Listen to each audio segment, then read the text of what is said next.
नमस्कार साथियों, infusion notes के ऑनलाइन प्लेटफॉर्म पे एक बार फिर से आपका स्वागत है। डेली करंट अफेयर के सेशन में आज अपन 8 मार्च 2025 का जो भी मोस्ट इंपॉर्टेंट इंडिया का करंट अफेयर है उसको डिटेल एनालिसिस और स्टैटिक्स जीके के साथ कवर करने वाले हैं।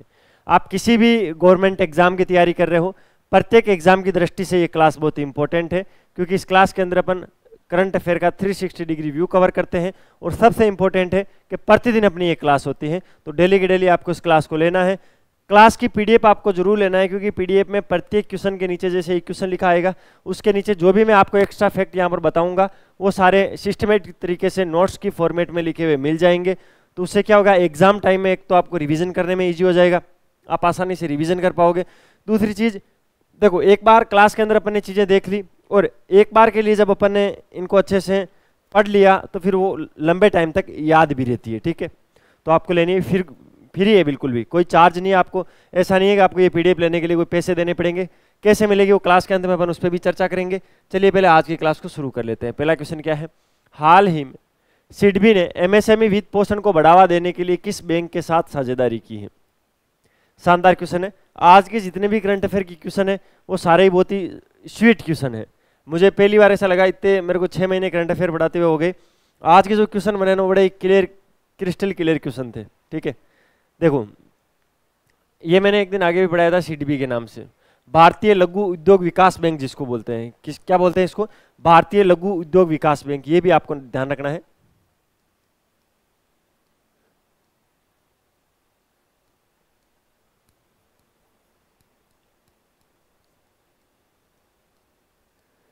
क्योंकि इसकी जगह ये भी लिखा आ सकता है, सीडबी की जगह ये भी लिखा आ सकता है कि भारतीय लघु उद्योग विकास बैंक ने एमएसएमई वित्त पोषण को बढ़ावा देने के लिए किस बैंक के साथ साझेदारी की है। तो इसमें right option, option number 3, federal bank. Federal bank और सीडबी यानी भारतीय लघु उद्योग विकास बैंक ने एक समझौता किया है जिसमें वो एमएसएमई वित्त पोषण को बढ़ावा देंगे। ये चीज आपको ध्यान रखना है। ठीक है, मैं क्या कहना चाहता हूं, भारतीय लघु उद्योग विकास बैंक और फेडरल बैंक ने एमएसएमईज को परियोजना वित्त पोषण, मशीनरी ऋण हो गया, कार्यशील पूंजी से जो अन्य वित्तीय सहायता हो गई, इन सब के लिए एक समझौते ज्ञापन पर हस्ताक्षर किया है, एक एमओयू पर हस्ताक्षर किया है।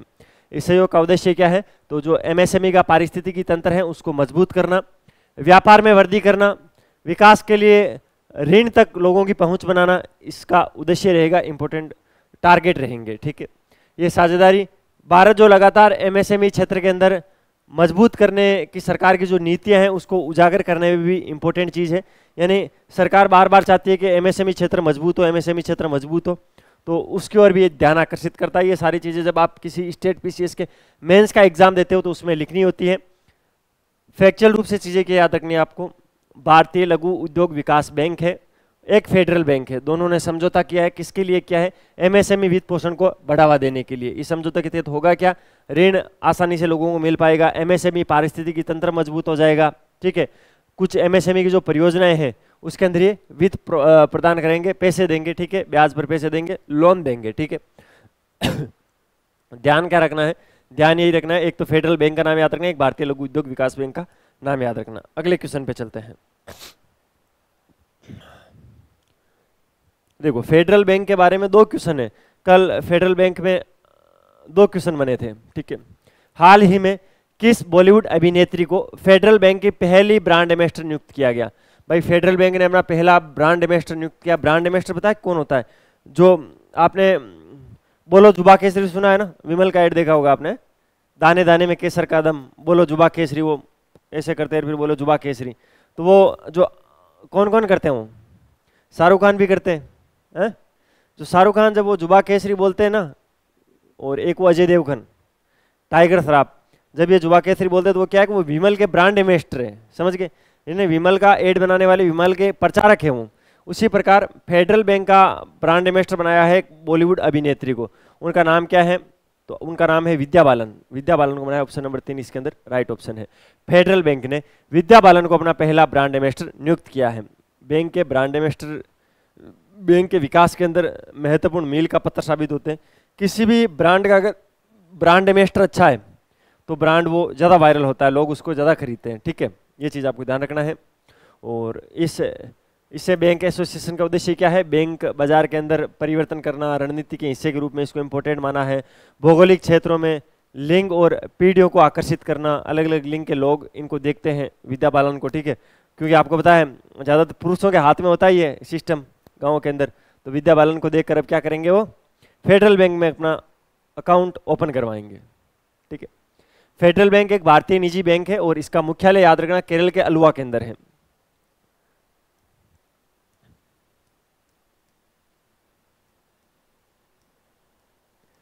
केरल के अंदर अलवा नाम की जगह है जहां पर क्या है, फेडरल बैंक का मुख्यालय है और ये एक भारतीय निजी क्षेत्र का बैंक है। इंपॉर्टेंट क्या है इस बैंक के बारे में, स्टैटिस्टिक्स जी के आपको याद करना होगा। एक मिनट।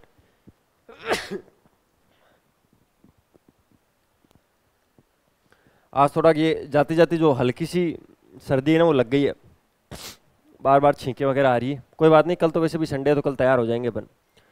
जो फेडरल बैंक है उसके सीईओ कौन है? कृष्णन मणियन। कृष्णन मणियन है वो वर्तमान के अंदर सीईओ है किसके? फेडरल बैंक के। संस्थापक कौन है? केपी होर्मिस। होर्मिस आप याद नाम रखना, इंपॉर्टेंट है, होर्मिस। केपी होर्मिस इनका पूरा नाम है और ये संस्थापक है फेडरल बैंक के। मुख्यालय है केरल अलवा के अंदर। और इस फेडरल बैंक ने अपना पहला ब्रांड एम्बेसडर नियुक्त किया है विद्या बालन को। जानते हो विद्या बालन को आप? सर ये एक्टर्स हैं, इनको तो हम जानते ही हैं। विद्या बालन तो हमारी फेवरेट एक्टर्स हैं, कोई दिक्कत नहीं, जान लेना नहीं जानते हो तो। नेक्स्ट क्वेश्चन क्या है? हाल ही में एचडीएफसी बैंक ने किस संगठन के साथ मिलकर प्रोजेक्ट हक लॉन्च किया है? कौन सा प्रोजेक्ट हक? इसमें कुछ चीजें याद रखनी है, ये इंपॉर्टेंट है भाई। जो प्रोजेक्ट हक है वो किस किस ने लॉन्च किया है? एक तो एचडीएफसी ने लॉन्च किया है और दूसरा भारतीय वायुसेना। तो ये चीज आपको ध्यान रखनी है, भारतीय वायुसेना प्लस एचडीएफसी बैंक। नाम क्या है? हक। हाल ही में एचडीएफसी बैंक ने भारतीय वायुसेना के साथ मिलकर प्रोजेक्ट हक लॉन्च किया है, ठीक है। इसके अंदर सारी चीजें मैं आपको सिस्टमेटिक तरीके से बता देता हूं, समझा देता हूं, यहां से क्वेश्चन फंस सकता है। एचडीएफसी बैंक ने भारतीय वायुसेना और सीएससी अकादमी के साथ मिलकर प्रोजेक्ट हक को शुरू किया है या प्रोजेक्ट हक के लिए समझौते ज्ञापन पर हस्ताक्षर किए हैं, ठीक। इसके अंदर होगा क्या? जो दिग्गज होंगे, पेंशन भोगी होंगे और उनके परिवार जो होंगे उनको सपोर्ट करेगा एचडीएफसी बैंक। एचडीएफसी के परिवर्तन कार्यक्रम का हिस्सा क्या रहेगा? तो ये एक पहल कौशल विकास और वित्तीय प्रशिक्षण प्रदान करने के लिए प्रमुख वायुसेना इकाइयों के 25 केंद्र स्थापित करेगी। ये चीज आपको ध्यान रखनी है। जो अलग अलग वायुसेना की इकाइयां बनी हुई है, ऐसे 25 केंद्र है जो एचडीएफसी स्थापित करेगी। वहां पर क्या होगा? वहां पर पहले कौशल विकास दिया जाएगा, उसके बाद में वित्तीय प्रशिक्षण दिया जाएगा, ठीक है। जो पैसा होता है ना उसकी ट्रेनिंग दी जाएगी, कौशल यानी कुछ ना कुछ चीजें उनको सिखाई जाएगी। तो एचडीएफसी ये केंद्र स्थापित करेगी भारतीय वायुसेना के, जहां जहां पर यूनिट लगे हुए वहां पर 25 यूनिट स्थापित करेगी। कितनी? ये चीज आपको ध्यान रखनी है।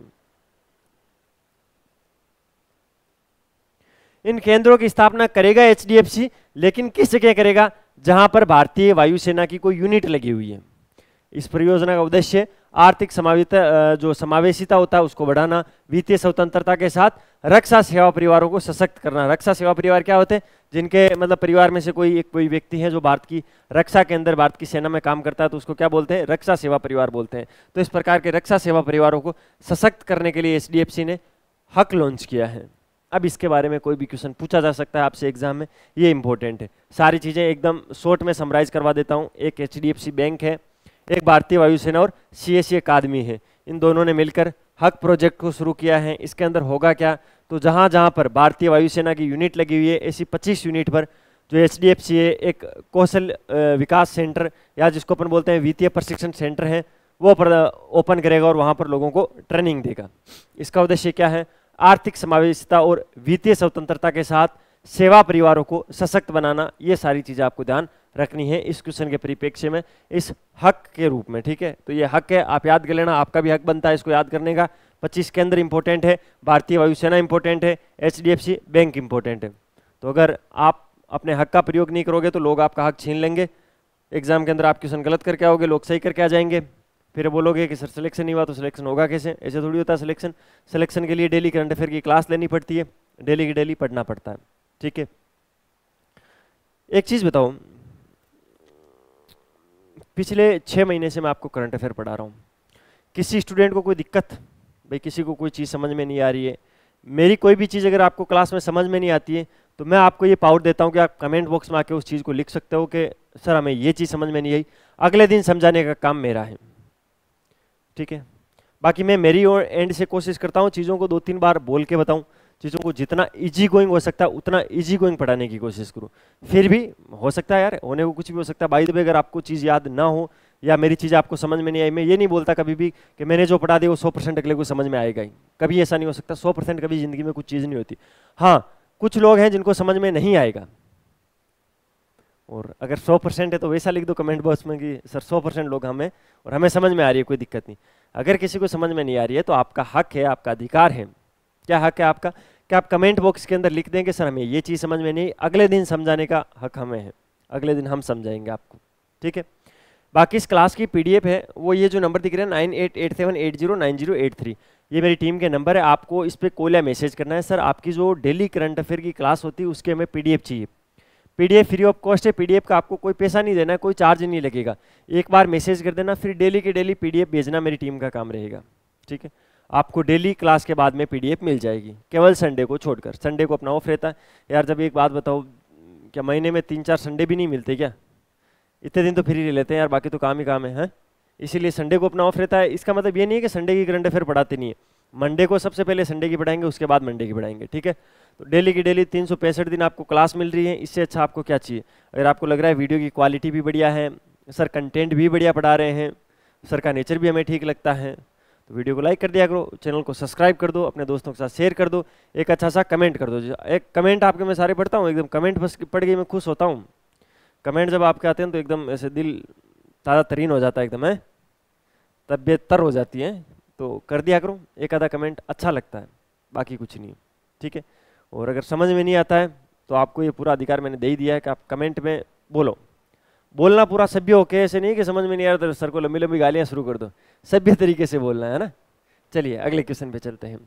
हाल ही में किस फिनटेक कंपनी ने महिलाओं के लिए इंश्योरिंग हीरोज अभियान शुरू किया है? सबसे पहले जो इंश्योरिंग हीरोज है वो महिलाओं के लिए, ये चीज आपको ध्यान रखना है। एक फिनटेक कंपनी है, उसने शुरू किया और उसका नाम है फोन पे। पेटीएम जानते हो, गूगल पे जानते हो, फोन पे जानते हो, भारत पे जानते हो, ये सारी फिनटेक कंपनियां हैं, ठीक है। उसमें से जो फोन पे कंपनी है, करते हो ना, 10 रुपये फोन पे पे प्राप्त हुए हैं, 20 रुपये फोन पे पे प्राप्त हुए। फोन पे आप जानते हो सब यूज करते हैं, जो मेरी वीडियो देख रहे हैं सब के सब लोग फोन पे यूज करते हैं। तो ये जो फोन पे कंपनी है, फिनटेक कंपनी है फोन पे, उसने महिलाओं के लिए इंश्योरिंग हीरोज अभियान शुरू किया है। सबसे इंपॉर्टेंट चीज ये है, महिलाओं के लिए शुरू किया है। कब से? 9 मार्च 2025 से, कल से। शुरुआत याद रखना भाई,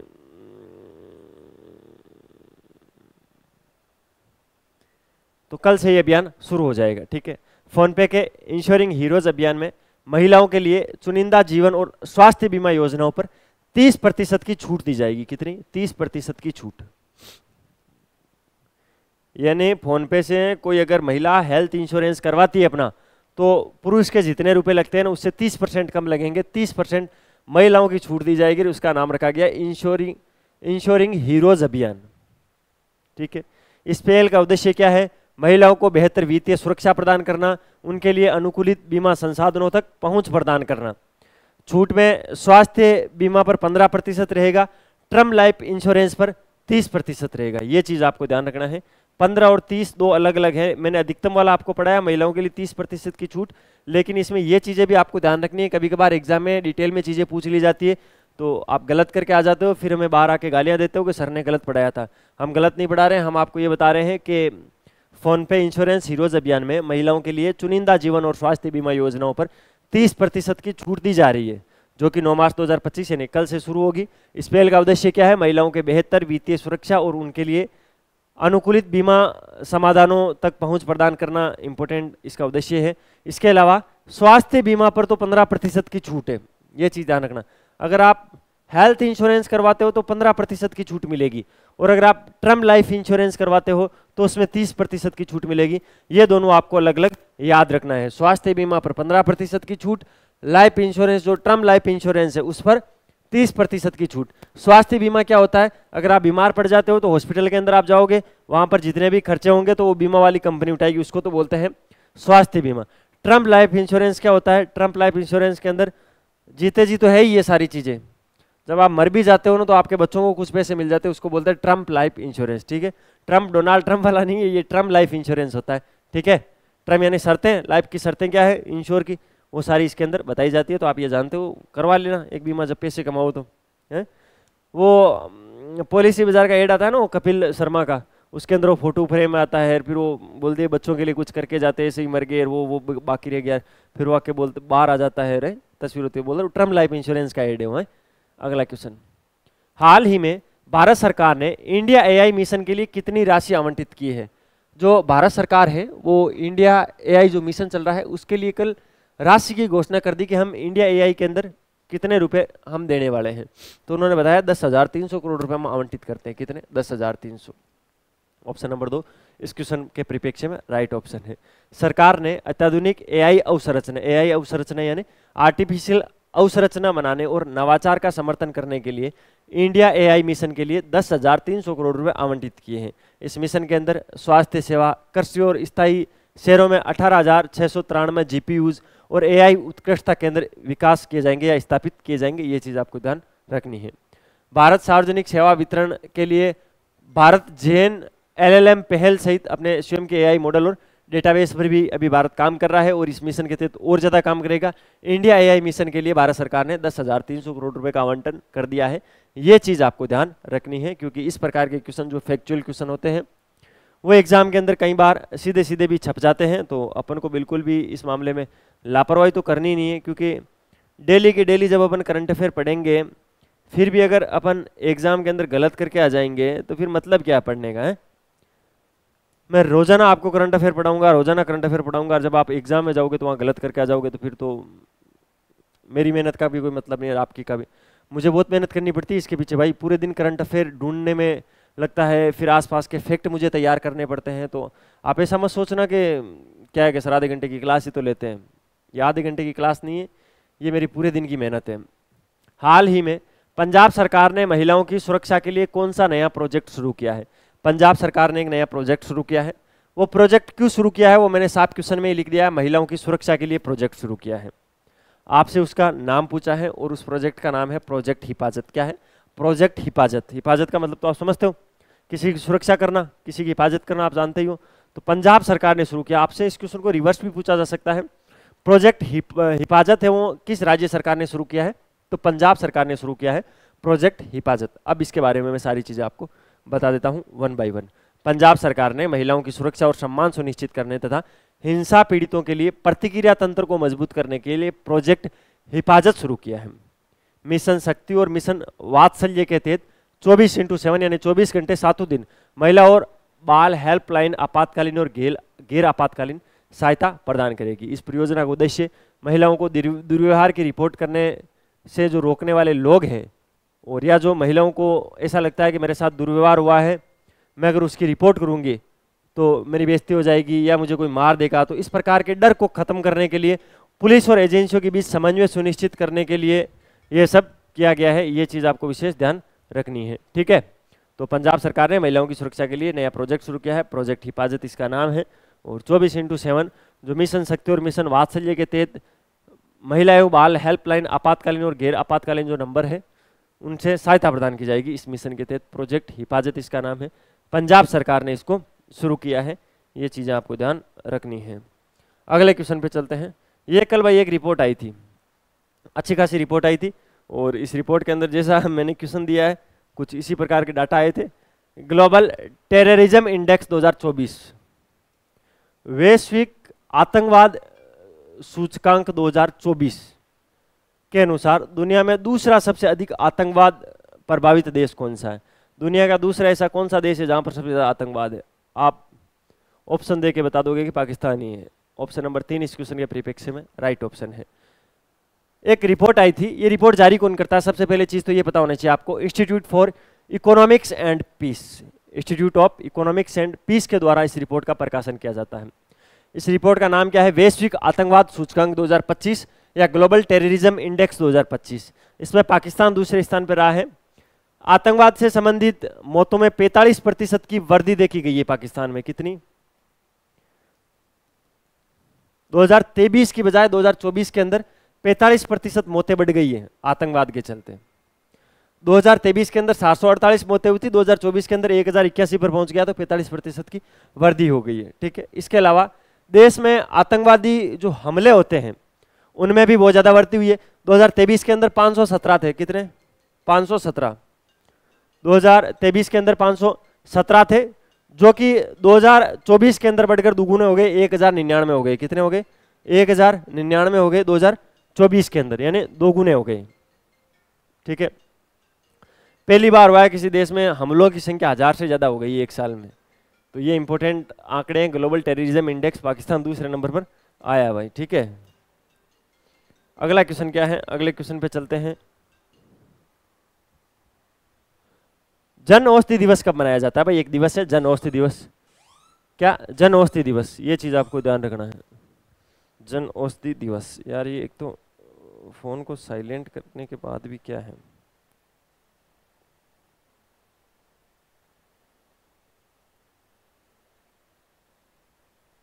चलो अगला क्वेश्चन देखो। जन औषधि दिवस कब मनाया जाता है? तो भाई 7 मार्च को मनाते हैं। 7 मार्च को जन औषधि दिवस मनाया जाता है। प्रतिवर्ष 7 मार्च को इस दिवस को अपन मनाते हैं। जो जेनेरिक दवाएं हैं उनके इस्तेमाल को बढ़ावा देने के लिए ये दिवस मनाते हैं, जन औषधि दिवस। ठीक है, तो जेनेरिक दवाएं हैं उनके इस्तेमाल को बढ़ावा देने के लिए, इस पहल का समर्थन करने के लिए 1 से लेकर 7 मार्च तक पूरे देश में सप्ताह भर के कार्यक्रम आयोजित किए जाते हैं। कब से कब तक? 1 से 7 मार्च। 7 दिन तक जगह जगह कार्यक्रम आयोजित किए जाते हैं। और जो इस साल का जो पहला कार्यक्रम है वो राष्ट्रीय राजधानी क्षेत्र एनसीआर है, वहां से शुरू किया गया है, दिल्ली से शुरू किया गया। आपको ध्यान रखना है 1 मार्च को इस समारोह की शुरुआत हुई थी। ध्यान रखना है 7 मार्च को जन औषधि दिवस मनाते हैं। क्यों मनाते हैं ये दिवस? जेनेरिक दवाओं के इस्तेमाल को बढ़ावा देने के लिए जन औषधि दिवस मनाया जाता है।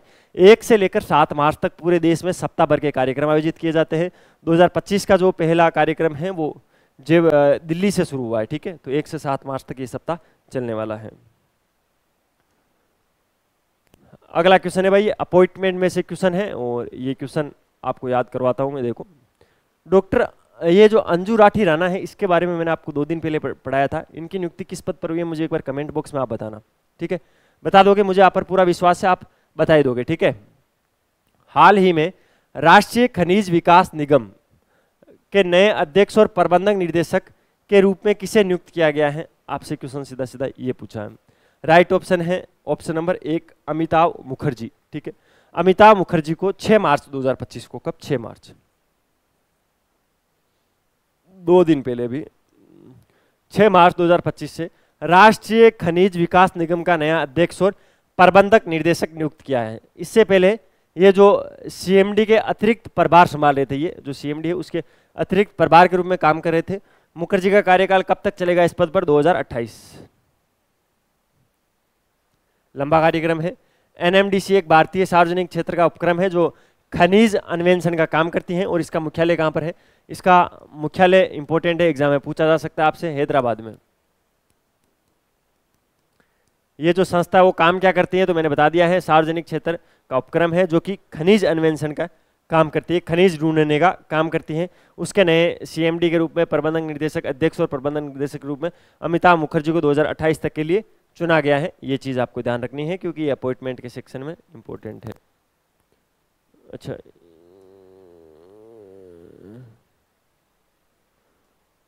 ये था भाई 8 मार्च 2025 का मोस्ट इंपॉर्टेंट करंट अफेयर, जिसको मैंने आपको डिटेल एनालिसिस और स्टैटिक्स जीके के साथ कवर करवाने की कोशिश की।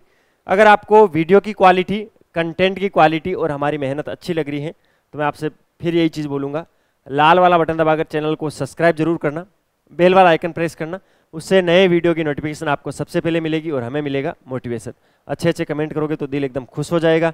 इस क्लास की पीडीएफ इस नंबर से लेनी है जो कि मैंने आपको अच्छे से समझा दिया है, तो आप अपना आप यहाँ से ले ही लोगे। ठीक है, बाकी इसके अलावा कोई भी कन्फ्यूजन हो, कोई भी दिक्कत हो तो कमेंट में बता देना। ये अपनी वेबसाइट है www.infusionnotes.com के नाम से। यहाँ पर आपको क्या मिलेगा? तो आप किसी भी गवर्नमेंट एग्जाम की तैयारी कर रहे हो तो उस एग्जाम के लिए हैंड रिटन नोट्स आपको इस वेबसाइट पे मिलेंगे, तो इस वेबसाइट को जरूर चेकआउट करना। बहुत ही शानदार शानदार यहाँ पर नोट्स हैं जिसको आप घर पे ऑर्डर कर सकते हो, आपके घर पे ये पहुँच जाएंगे। हार्ड कॉपी में नोट्स आपके घर पे पहुँचेंगे। इसके अलावा आप उसका पेमेंट भी आपके पास नोट्स पहुंचने के बाद कर सकते हो, कैश ऑन डिलीवरी का ऑप्शन है। और अभी होली ऑफर के अंदर इसकी शिपिंग बिल्कुल फ्री चल रही है, कोई भी शिपिंग चार्ज नहीं लगेगा आपको। ये अपना इंस्टाग्राम हैंडल है infusion/notes के नाम से, इसको फॉलो करना भी बहुत जरूरी है। क्यों भाई, ऐसा क्या सर?